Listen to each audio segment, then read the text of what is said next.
ഇറാഖിൽ US നടത്തിയിരിക്കുന്ന നിയമപരമാണെന്ന് പറയാമോ? Are you sure what you're talking? You know what you're talking. I know what I am talking. You don't know what you are talking. India ശക്തമായ രീതിയിൽ Israel America ആക്രമണത്തെ അപലപിച്ചില്ല എന്നുള്ളതാണ് ബൈജു തിട്ടാല വിമർശനമായിട്ട് ഉന്നയിക്കുന്നത്. അതായത് രാജ്യത്തെ പ്രതിപക്ഷ നേതാവിന്റെ സ്വരം. ശ്രീ ശ്രീജിത്ത് പണിക്കർ. അല്ല, അത് രാജ്യത്തിന്റെ താല്പര്യമാണ് ഇന്ത്യ അതിനെ അപലപിക്കണോ വേണ്ടയോ എന്നുള്ളത്. അപലപിക്കാതിരിക്കാൻ ഇന്ത്യക്ക് ഇന്ത്യയുടേതായിട്ടുള്ള കാരണങ്ങൾ ഉണ്ടായിരിക്കാം. അയ്യോ അങ്ങനെ പറഞ്ഞൂടാ, പിന്നെ ഞാൻ എന്തിനു വന്ന? ഇറാൻ മറ്റുള്ള പല രാജ്യങ്ങളുടെയും പരമാധികാരത്തിനെ ബ്രീച്ച് ചെയ്തിട്ടുണ്ട്. അതിൽ തന്നെ ഇപ്പോൾ US-ന്റെ ബേസ് ഉള്ളത് കൊണ്ടാണ് ചില രാജ്യങ്ങളെ ആക്രമിച്ചത് എന്നൊരു ന്യായം പറഞ്ഞാൽ പോലും ഒമാനെ എന്തിനാ ആക്രമിച്ചത്? ഒമാൻ ഇതുവരെ എന്തായിരുന്നു ചെയ്തിരുന്നത്? ഇറാന് വേണ്ടി സംസാരിക്കുന്ന ആ മേഖലയിലെ ഏറ്റവും പ്രധാനപ്പെട്ട രാജ്യമായിരുന്നു ഒമാൻ. അവിടെ അമേരിക്കയുടെ ഒരു ബേസുമില്ല. പക്ഷെ അറ്റാക്ക് ചെയ്യുന്ന സമയത്ത് തുടർച്ചയായിട്ട് അവർ ഒമാനെ കൂടി അറ്റാക്ക് ചെയ്യുന്നുണ്ട്. അപ്പോൾ തുടർച്ചയായിട്ടുള്ള പരമാധികാരത്തിനെ ബ്രീച്ച് ചെയ്യുമ്പോൾ ഇന്ത്യയെ സംബന്ധിച്ചിടത്തോളം ഏതാണ്ട് 1 കോടി ഇന്ത്യക്കാരവിടെ പ്രവാസികളായിട്ടുള്ള ഒരു സ്ഥലമാണ്. അവരുടെ സേഫ്റ്റി എന്ന് പറയുന്നത് നമ്മുടെ രാജ്യത്തിന്റെ കൺസേൺ ആണ്. പ്രൈമറിലി ആ യുദ്ധരംഗത്ത് ഇല്ലാത്ത മറ്റ് രാജ്യങ്ങളിലുള്ള നമ്മുടെ സിറ്റിസൺസിന്റെ സേഫ്റ്റി എന്ന് പറയുന്നത് നമ്മുടെ ഏറ്റവും പ്രധാനപ്പെട്ട കൺസേൺ ആയതുകൊണ്ട് തന്നെ ബാക്ക് ചാനൽ ഡിപ്ലോമസി ഉൾപ്പെടെയുള്ള കാര്യങ്ങളാണ് ഈ ഒരു ഘട്ടത്തിൽ പ്രവർത്തിച്ചുകൊണ്ടിരിക്കുക. ആരോട് ഇതിങ്ങനെ എത്ര വട്ടം പറഞ്ഞു?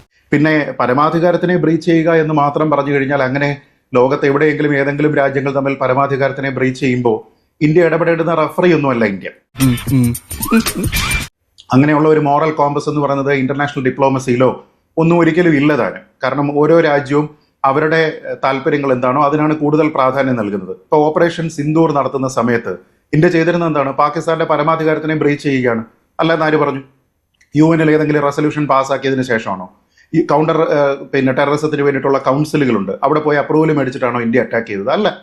പാകിസ്ഥാന്റെ മണ്ണിൽ പോയി അവിടുത്തെ ടെററിസ്റ്റ് ബ്രീഡിംഗ് ഗ്രൗണ്ടുകളെ അറ്റാക്ക് ചെയ്യുക എന്ന് പറയുമ്പോൾ പാകിസ്ഥാന്റെ പരമാധികാരത്തിനെ ബ്രീച്ച് ചെയ്യുകയാണ്.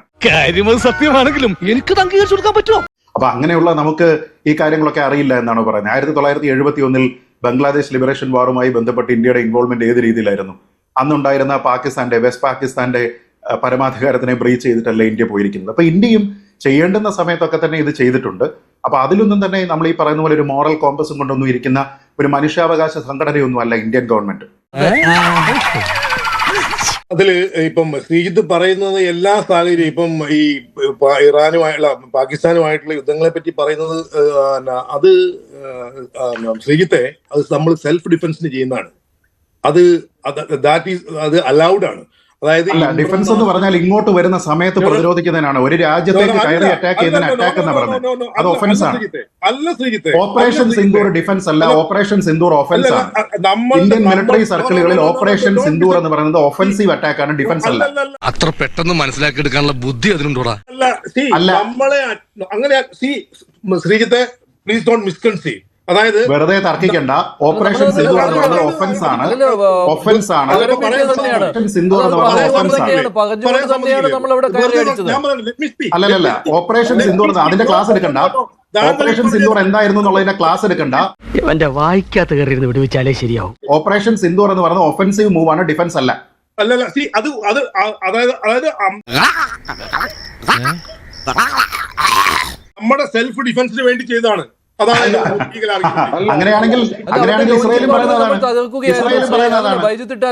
തീവ്രവാദികളുടെ ഭീകരവാദികളുടെ ലോഞ്ചിങ് പാഡുകൾ തകർക്കുകയായിരുന്നു. അറ്റാക്ക് തന്നെയാണ്.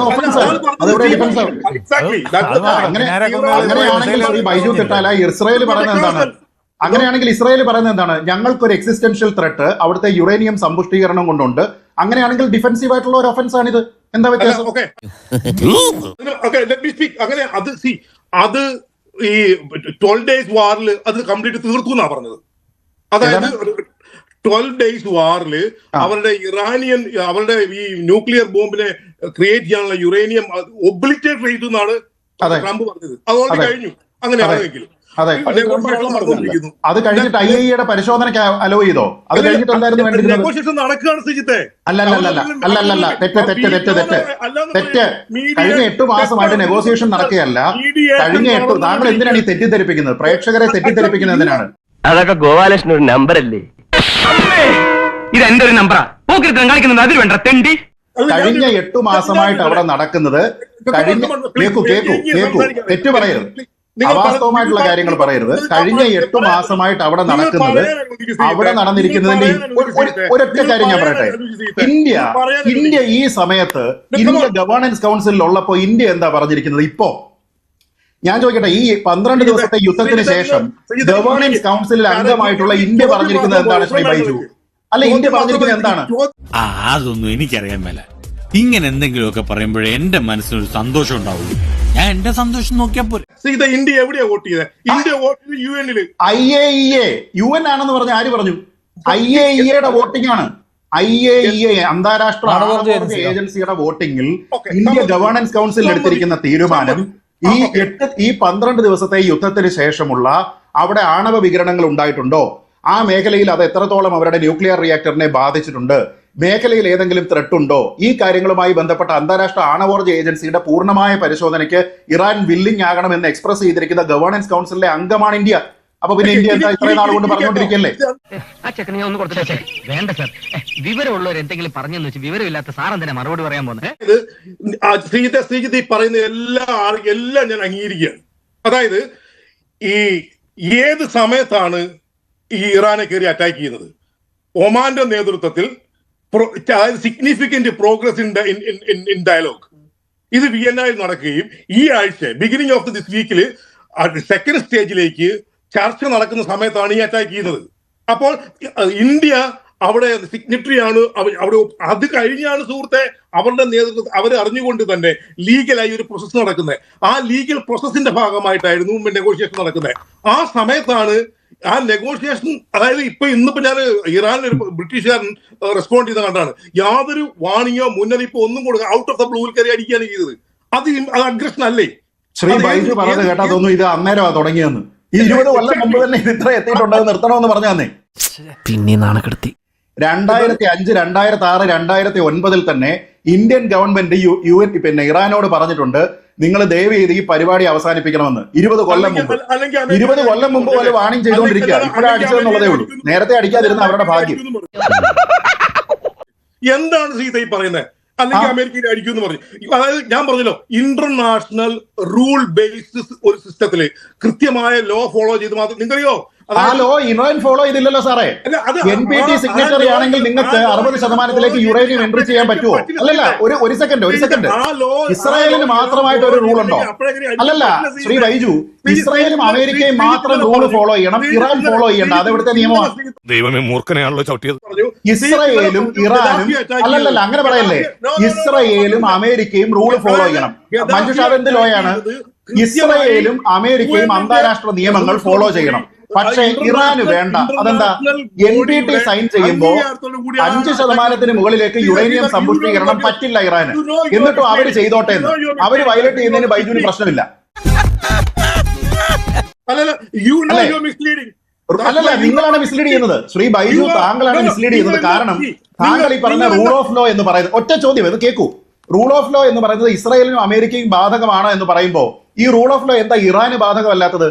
NPT പ്രകാരം കേൾക്കൂ, NPT പ്രകാരം സിവിലിയൻ ന്യൂക്ലിയർ പ്രോഗ്രാമുകൾ മാത്രമേ നടത്താവൂ എന്നിരിക്കെ അതിന് 5% താഴെ മാത്രം യുറേനിയത്തിന്റെ എൻറിച്ച്മെന്റ് മതി എന്നിരിക്കെ അവർ 60% മുകളിൽ കൊണ്ടുപോകുമ്പോ 20 കൊല്ലമായിട്ട് ഇവിടെ പറഞ്ഞുകൊണ്ടിരിക്കുക, ചേട്ടാ ഇതൊന്ന് നിർത്തുക, ചേട്ടാ ഇതൊന്ന് നിർത്തുക. അതിന് റൂൾ ഓഫ് ലോ വേണ്ട, ഇറാന് റൂൾ ഓഫ് ലോ വേണ്ട,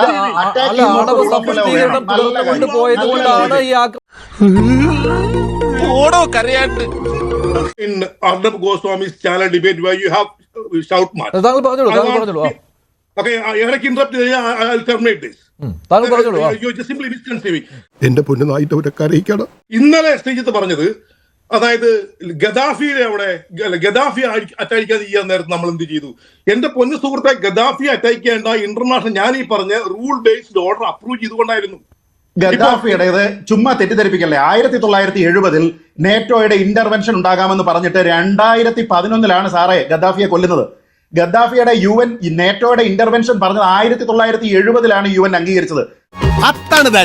41 കൊല്ലം കഴിഞ്ഞതിന് ശേഷം അയാളെ കൊല്ലാനായിട്ട് നേറ്റോയും അവിടുത്തെ സിവിൽ വാറും കൂടെ ചേർന്നപ്പോ ഇന്ത്യ മിണ്ടണ്ടാതാണ് താങ്കൾ പറയുന്നത്. സിവിൽ വാറിന്റെ ഭാഗമായിട്ട് അയാളെ കൊല്ലുമ്പോ ഇന്ത്യ മിണ്ടണ്ടെന്നാണ് ബൈജു തിട്ടാലയുടെ ന്യായം. നല്ല ബെസ്റ്റ് ന്യായം. വല്ല കാര്യമുണ്ടോ? എന്തിനാണ് ഇങ്ങനെ ഇല്ലാന്ന് നടക്കുന്നത്? ഇന്ത്യക്ക് നല്ല രീതിയിലത്തേക്കുള്ള ബന്ധമുള്ള 7 മന്ത്രിമാര് വിസിറ്റ് ചെയ്തിട്ടുള്ള എണ്ണ വ്യാപാരമുള്ള ഒരു രാജ്യത്തിന്റെ ഹെഡിനെ 2011 കൊന്നപ്പോ 1970 അങ്ങനെയാണെങ്കിൽ UN നേറ്റോ അവിടെ വന്നോട്ടെ എന്ന് പറഞ്ഞിട്ടുണ്ടല്ലോ എന്ന് പറഞ്ഞാൽ എന്ത് ന്യായം? അങ്ങനെയാണെങ്കിൽ ഇറാഖിൽ കയറിയത് താങ്കൾ അംഗീകരിക്കുന്നുണ്ടോ? ഇറാഖിൽ കയറിയതും അംഗീകരിക്കുന്നുണ്ടോ? ഇറാഖിൽ ഒരു സെക്കൻഡ് അങ്ങനെയാണെങ്കിൽ 1990 ഒരു സെക്കൻഡ് എന്നോട് ചോദിച്ചതിന് മറുപടി ഞാൻ പറയണ്ടേ? അത് കേൾക്കാനുള്ള ക്ഷമ കാണിക്കൂ. എന്റെ ചർച്ചയെ കോട്ട് ചെയ്തുകൊണ്ട് താങ്കൾ പറയുമ്പോൾ അതിന് മറുപടി കേൾക്കാനുള്ള ക്ഷമ കാണിക്കൂ. ശ്രീ ബൈജു അല്പം ക്ഷമ കാണിക്കൂ. റൂൾ ബേസ്ഡ് ഓർഡർ ആണ്. അല്ല സിവിലിയൻ വാറിലാണ് അയാൾ കൊല്ലപ്പെട്ടത്. സിവിൽ വാറിലാണ് കൊല്ലപ്പെട്ടത്. ഒന്നുമല്ല. സിവിൽ വാറിൽ കൊല്ലപ്പെട്ടിരിക്കുന്ന ഒരു നേഷൻ ഹെഡിന്റെ മരണത്തിനെ ഇന്ത്യ അനുശോചിച്ചിട്ടില്ല. ചുമ്മാ ന്യായീകരിക്കല്ലേ ബൈജു? സിവിൽ വാറിലാണ് കൊല ചെയ്യപ്പെടുന്നത്. 1970 നേറ്റോ ഇന്റർവെൻഷൻ ഓർഡർ ചെയ്തത്. അറിയത്തില്ലെങ്കിൽ പറയരുത്, തർക്കിക്കരുത്. അത് കൊന്നു കഴിഞ്ഞാൽ അപ്പൊ തന്നെ എക്സ്ട്രാ ജുഡീഷ്യൽ പ്രോസസ് പ്രൊനൗൺസ് ചെയ്യായിരുന്നോ? എന്താ എവിടെ? ആര് പറഞ്ഞില്ലെന്ന്? അത് പരാതി അറിയത്തില്ലെങ്കിൽ വെറുതെ പറയല്ലേ ബൈജു? വെറുതെ അറിയത്തില്ലെങ്കിൽ തർക്കിക്കല്ലേ ബൈജു? ഇത് ഞാൻ പറയുന്ന ചരിത്രമാണ്. ഞാൻ പറഞ്ഞത് ഓൺ റെക്കോർഡുള്ള കാര്യമാണ്. UN അതിനെ എക്സ്ട്രാ ജുഡീഷ്യൽ ആണെന്ന് പറഞ്ഞിട്ടുണ്ട്. UN അതുമായി ബന്ധപ്പെട്ട അന്വേഷണം നടത്തിയിട്ടുണ്ട്. എക്സ്ട്രാ ജുഡീഷ്യൽ ആണെന്ന് പറഞ്ഞിട്ടുണ്ട്. കാരണം അത് സിവിൽ വാറിൽ നടന്നിരിക്കുന്നതാണ്. സിവിൽ വാറിന്റെ ഭാഗം ചുമ്മാ തർക്കിക്കല്ലേ ബൈജു? കാര്യം അറിയത്തില്ലെങ്കിൽ തർക്കിക്കരുത്. ഇങ്ങനെയാണെങ്കിൽ ഞാൻ കളിക്കല്ല, ഞാൻ നേരെ ചിറാപുഞ്ചിയിൽ പോയി മണം വിൽക്കാൻ പോണു. ബൈജുവിന്റെ ഈ ലോജിക്ക് ഉപയോഗിച്ച് ബൈജു അതിനെ ന്യായീകരിക്കേണ്ടി വരും. കാരണം എന്താണെന്നറിയോ? റെസല്യൂഷൻ 687 UN പാസ്സാക്കിയപ്പോ ഇറാഖുമായിട്ടുള്ള സീസ് ഫയർ എന്ന് പറയുന്നത് കണ്ടീഷണൽ ആയിരുന്നു. മെറ്റീരിയൽ ആയിട്ടുള്ള എന്തെങ്കിലും ബ്രീച്ച് ഇറാഖ് നടത്തിക്കഴിഞ്ഞാൽ അവിടേക്കുള്ള ഇൻവേഷൻ അല്ലെങ്കിൽ അവിടേക്കുള്ള അറ്റാക്ക് എന്ന് പറയുന്നത് റെസ്റ്റോർ ചെയ്യും. അങ്ങനെയാണ് എങ്കിൽ UN റെസല്യൂഷൻ 1441 2002 വന്നിരുന്നത് എന്താണ്? മെറ്റീരിയൽ ബ്രീച്ച് ഇറാഖ് ചെയ്തു എന്നാണ്. അങ്ങനെയാണെങ്കിൽ US അവിടെ പോകാം. അങ്ങനെയാണെങ്കിൽ എന്ത് ചെയ്യും? അവിടെ നടന്നിരിക്കുന്ന അധിനിവേശവും നിയമപരമാണെന്ന് പറയേണ്ടി വരും. താങ്കൾ അത് പറയുമോ? ഇറാഖിൽ US നടത്തിയിരിക്കുന്ന നിയമപരമാണെന്ന് പറയുമോ? I know what I am talking. You don't know what you are talking.